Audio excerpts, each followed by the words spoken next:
Hi friends, welcome to Government Jobs Portal. Today we are going to discuss about one word substitutes asked in SSC CGL 2016. Already ఒక part చూసాము 25 questions. ఈరోజు మనం next part చూద్దాము.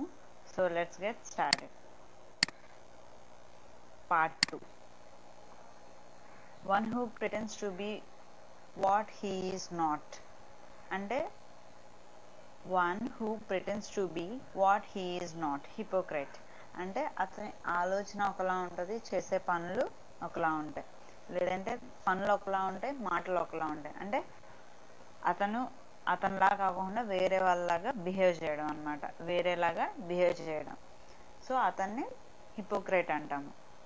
Next, a paper, story or poem first written out by hand. చేతితో రాసిన story కానీ poem కానీ manuscript అంటారు. పోయం కానీ స్టోరీని కానీ మనం చేతితో రాసిన దాన్ని మ్యానుస్క్రిప్ట్ అంటారు. Next, a job carrying no salary. Job ఉంటుంది బట్ వాళ్ళకి శాలరీ అనేది ఏమీ రాదు, అలాంటి జాబ్ని హానరరీ అంటారు. A job carrying no salary, salary ఏం లేకుండా జస్ట్ జాబ్ చేస్తూ ఉండడాన్ని హానరీ అంటారు. Next, the act of stealing something in small quantities, pilferage. అంటే చిన్న చిన్న క్వాంటిటీస్లో దొంగిలించడాన్ని, అంటే చిన్న పెన్సిల్ కానీ పెన్ కానీ అలాంటి చిన్న చిన్నవి అనమాట, అలాంటి వాటిని పిల్ఫరేజ్ అంటారు. Act of stealing something in small quantities. Next, pertaining to the west. అంటే వేరే దేశం ఆలోచనలు కానీ వాళ్ళ కల్చర్ కానీ వాటి గురించి మాట్లాడుకుంటూ ఉండదాన్ని ఆక్సిడెంటల్ అంటారు. Pertaining to the west, occidental. Next, maiden speech. Maiden speech అంటే ఫస్ట్ స్పీచ్. మెయిడెన్ అంటే ఫస్ట్, మెయిడెన్ అంటే first. Maiden cook or maiden sweet అంటే నేను ఫస్ట్ చేసిన స్వీట్. అలా మెయిడెన్ క్లాస్ అంటే ఫస్ట్ క్లాస్ అని. మెయిడెన్ అంటే ఫస్ట్, మెయిడెన్ ఫస్ట్, ఇది most important and repeated one. Maiden speech అంటే first speech. Next, a place where money is coined. అంటే ఇప్పుడు మన 1 రూపీ 2 రూపీ కాయిన్స్ తయారయ్యే ప్లేస్ అన్నమాట. కాయిన్స్ని తయారు చేసే ప్లేస్ని మింట్ అంటారు. A place where money is coined, mint. The process by means of which plants and animals breathe. అంటే శ్వాస, ప్లాంట్స్ యానిమల్స్ ఎలా శ్వాస తీసుకుంటాయి అన్న దాని గురించి ఆ ప్రాసెస్ మొత్తాన్ని రెస్పిరేషన్ అంటారు. The process by means of which plants and animals breathe, respiration. Next, one who sneers at the aims and beliefs of his fellow men. అతని తోటి వారి ఆలోచనల్ని వాళ్ళ నమ్మకాలని హేళనగా మాట్లాడడం లేదా తక్కువ చేయడాన్ని చేసే అతన్ని సైనిక్ అంటారు. One who sneers at the aims and beliefs of his fellow men, cynic. Next, property inherited from one's father or ancestors. వాళ్ళ ఫాదర్ నుంచి వచ్చిన ప్రాపర్టీ కానీ లేదంటే వాళ్ళ పూర్వీకుల నుంచి వచ్చిన ప్రాపర్టీని ప్యాట్రిమోనీ అంటారు. అదే ప్యాట్రీ అంటే మదర్, ఫాదర్ సారీ, మ్యాట్రీ అంటే మదర్. ప్యాట్రీ అంటే ఫాదర్, మ్యాట్రీ అంటే మదర్. ఈ రూట్ వర్డ్స్ అన్నమాట. ఈ ఫాదర్ అనే ప్యాట్రీ అనే వర్డ్ ఫాదర్ని రిప్రజెంట్ చేస్తుంది. So property inherited from one's father or ancestors, ప్యాట్రిమోనీ.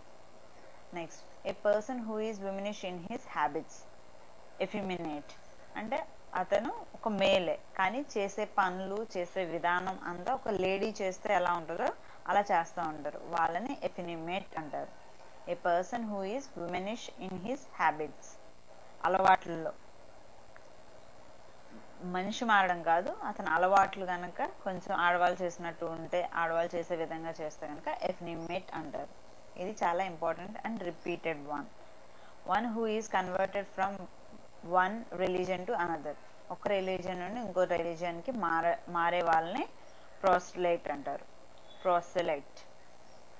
One who is converted from one religion to another religion, మతం మారడం అన్నమాట. Next, the art of delaying. అంటే ఒక పనిని డిలే చేసుకుంటా, తర్వాత చేద్దాంలే, నెక్స్ట్ డే చేద్దాం, నెక్స్ట్ అవర్ చేద్దాము, నెక్స్ట్ మినిట్ చేద్దాం, ఆ నిమిషానికి మాత్రం దాటి వేసేయడం అనమాట. దాన్ని ప్రొక్రాస్టినేషన్ అంటారు. Procrastination spelling important and repeated one. Next, the doctor who specialises in the diseases of the ice. కళ్ళకు సంబంధించిన వ్యాధుల్ని గనక డీల్ చేసే డాక్టర్ని ఆప్థమాలజిస్ట్ అంటారు. Ophthalmologist. The doctor who specialises in the diseases of the ice. కళ్ళకు సంబంధించిన వ్యాధుల్ని deal చేసే డాక్టర్ని ఆప్థమాలజిస్ట్ అంటాం. Person who eats too much. ఎక్కువగా తింటాం, వాళ్ళకి ఆకలేసినా ఆకలేకపోయినా తింటూనే ఉంటారు, అలా వాళ్ళని ఏమంటామంటే gluten. Person who eats too much, అతన్ని గ్లూటన్ అంటారు. Next, right are carve words on stone or paper. Paper మీద రాయడం కానీ లేదంటే స్టోన్స్ మీద చెక్కడం కానీ, దాన్ని ఇన్స్క్రైబ్ అంటాము. ఇప్పుడు పూర్వకాలంలో పేపర్స్ ఏం లేవు కదా, అప్పుడు ఏం చేసేవాళ్ళు, రాళ్ళ మీద చెక్కల మీద చెక్కుతూ ఉండేవాళ్ళు, దాన్ని ఇన్స్క్రైబ్ అంటారు. స్క్రైబ్ అంటే రాయడం అన్నమాట.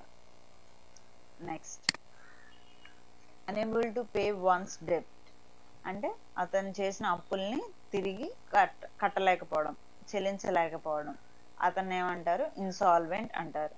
Unable to pay once debts, insolvent. Next, trouble and annoy continually అంటే ట్రబుల్ చేస్తూ ఉంటారు, వాళ్ళని విసిగిస్తూ ఉంటారు, ఇబ్బంది పెడుతూ ఉంటారు, ఎన్నిసార్లు చెప్పినా కానీ చేస్తూనే ఉంటారు, అలా చేయడాన్ని హెరాస్ అంటారు. ట్రబుల్ ఆర్ అనాయ్, విసిగించడం కానీ ఇబ్బంది పెట్టడం కానీ బాధ పెట్టడం కానీ చేస్తే దాన్ని హెరాస్ అంటారు. Next, one who is 80 years old. 80 సంవత్సరాలు ఉన్న వ్యక్తి, అతన్ని ఆక్టోగెనేరియన్ అంటారు. Octogenarian. One who is 80 years old. 70 అంటే సెప్టాగెనేరియన్, 60 అయితే సెక్సాగెనేరియన్, అలా అన్నమాట. So 80 years only. ఆక్టోపస్ అంటే దానికి 8 కాళ్ళు ఉంటాయి, 8 చేతులు కాళ్ళు లాంటివి ఉంటాయి. సో అందుకని 8 ఉంటాయి. 8 అనేది ఆక్టో అనేది 8ని రిప్రజెంట్ చేస్తుంది. సో 80 కాబట్టి ఆక్టో అనే వర్డ్ వచ్చినప్పుడు మనం గుర్తుపెట్టుకోవాల్సింది ఏంటంటే 8. Next, A shady fertile place in the desert. Oasis అంటే డెజర్ట్ లో బేసిక్ గా మనకి మొక్కలు, కొన్ని రకాల మొక్కలే ఉంటాయి అండ్ మంచినీళ్ళు దొరకవు. సో కొంచెం సారవంతమైన ప్లేస్ ఉండడాన్ని ఓయాసిస్ అంటారు. ఎక్కడ, డెజర్ట్ లో కనుక కొంత సారవంతమైన ప్లేస్ ఉండడాన్ని ఓయాసిస్ అంటారు. Next, a place where bees are kept. కొన్ని హనీ బీస్ ని కొంతమంది పెంచుతూ ఉంటారు, ఆ ప్లేస్ ని ఐపరీ అంటారు. అక్కడ ఉంచి పెంచి హనీని కలెక్ట్ చేసి అమ్ముతూ ఉంటారు. సో ఆ ప్లేస్ ని ఐపరీ అంటారు. A place where bees are kept. Next, that which can be believed. నమ్మదగింది. ఏంటది, క్రెడిబుల్. నమ్మలేనిది ఇంక్రెడిబుల్ ఇండియా. నమ్మలేనంత అభివృద్ధి చెందిన India. That which can be believed అంటే నమ్మదగింది అంటే క్రెడిబుల్, నమ్మకం గురించి credible. Next, one who is indifferent to pain or pleasure. ఆనందానికి బాధకి ఒకేలాగా రియాక్ట్ అవ్వడం, లేదంటే అసలు ఏది రియాక్ట్ అవ్వకుండా ఉండడం, స్టేబుల్ గా ఉండడాన్ని స్టాయిక్ అంటారు. ఇది most repeated and important, already ఒక 10 times ఇచ్చినట్టున్నాడు ఇది. So one who is indifferent to pain or pleasure, stoic. A brief or short stay at a place, sojourn. అంటే ఒక ప్లేస్ లో మనం ఒక 1 hour 2 hours కానీ లేదంటే 1 day కానీ అలా తక్కువ సేపు ఉండడంని సర్జన్ అంటారు. నెలలు సంవత్సరాల తరబడి ఉండడం కాకుండా షార్ట్ స్టే అని సర్జన్ అంటారు. Next, act of making things like new again అంటే పాతదాన్ని ఇంకా కొంచెం అందంగా అండ్ కొత్తగా చేయడాన్ని రెనోవేట్ అంటాం. ఇప్పుడు రెనోవేటెడ్ బిల్డింగ్ అంటే పాత బిల్డింగ్ ని కొంచెం అందంగాను కొత్తగాను చేశారు అంటే renovated building. The act of making things like new again, renovate. Next, one who knows everything. ఎవరికైతే అన్నీ తెలుసు అతన్ని ఆమ్నిసెంట్ అంటారు. ఇంకా వాళ్ళకి ఏ టాపిక్ గురించి అడిగినా వాళ్ళు దాని గురించి ఒక గంట సేపు లెక్చర్ ఇవ్వగలరు. అంటే వాళ్ళకి అన్నీ తెలుసు, దేవుడి గురించి, దెయ్యం గురించి, సైన్స్, ఫిజిక్స్, కెమిస్ట్రీ, బయాలజీ, అలా ఏ టాపిక్, పాలిటిక్స్, మూవీస్, ఇలా ఏ టాపిక్ గురించి అయినా మనం అడిగి వాళ్ళు చెప్పగలుగుతారు.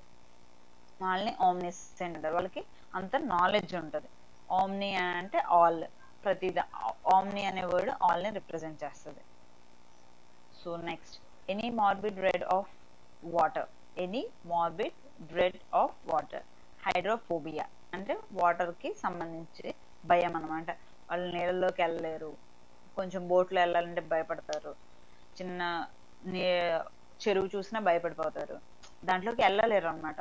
దాన్ని హైడ్రోఫోబియా అంటారు. హైడ్రో అంటే వాటర్, ఫోబియా అంటే భయం. సో ఫోబియా అని వెనకాల వచ్చిందంటే దానికి సంబంధించిన భయం అని అర్థం. సో హైడ్రోఫోబియా అంటే వాటర్కి సంబంధించిన భయం అన్నమాట. A person who lays too much stress on bookish learning. అతనికి పుస్తకాలు చదివి నేర్చుకోవడమే, చుట్టుపక్కల ఏం జరుగుతుంది, ఎలా ఉంది, మన సరౌండింగ్స్ ఎలా ఉన్నాయి, అలాంటివి ఏం పట్టవు అనమాట. ఓన్లీ పుస్తకంలో ఉన్నది నేర్చుకుంటారు. వాళ్ళని పెడెంట్ అంటారు. A person who lays too much stress on bookish learning, వాళ్ళని పెడెంట్ అంటారు. Next, postponement or delay permitted in the suffering of a penalty or the discharge of an obligation. Respite అంటే ఇప్పుడు ఒక పెనాల్టీ ఇచ్చారు, I mean ఒక ఉరిశిక్ష లాంటిది ఏదైనా శిక్ష విధించారు, అతను ఆ శిక్ష వల్ల సఫర్ అవ్వాలి, బట్ ఆ ప్రాసెస్ని పోస్ట్పోన్ చేయడం, ఆ డిలే చేయడాన్ని రెస్పైట్ అంటారు. Next, deviation from the right course. Abrasion అంటే ఒక కరెక్ట్ దారిలో నుంచి పక్కకి డీవియేట్ అవ్వడం. మనం ఇప్పుడు జాబ్కి ప్రిపేర్ అవ్వాలి, కానీ దాని నుండి పక్కకి వెళ్ళి వాట్సాప్లు, ఫేస్బుక్లు, ఫ్రెండ్స్తో తిరగడం, ఇలాంటి డీవియేషన్ కనుక చేస్తే దాన్ని అబ్రేషన్ అంటారు. అంటే రైట్ పాత్లో నుండి పక్కకి తొలగడం అనమాట abrasion. Chief of group of work men అంటే ఒక గ్రూప్ ఆఫ్ పీపుల్ ఉన్నారు, అందులో ఒక పని చేస్తున్నారు, వాళ్ళందరికీ హెడ్ ఆర్ చూసుకునే వాళ్ళు చీఫ్ అనమాట. ఫోర్మెన్. ఒక రోడ్ కన్స్ట్రక్షన్ జరుగుతుంది, ఒక 10 to 15 మెంబర్స్ వర్క్ చేస్తూ ఉంటారు, వాళ్ళందరికీ ఏం చేయాలి, ఎలా చేయాలి అని చెప్పడానికి ఒకళ్ళు ఉంటారు. సో అతన్ని ఫోర్మెన్ అంటారు.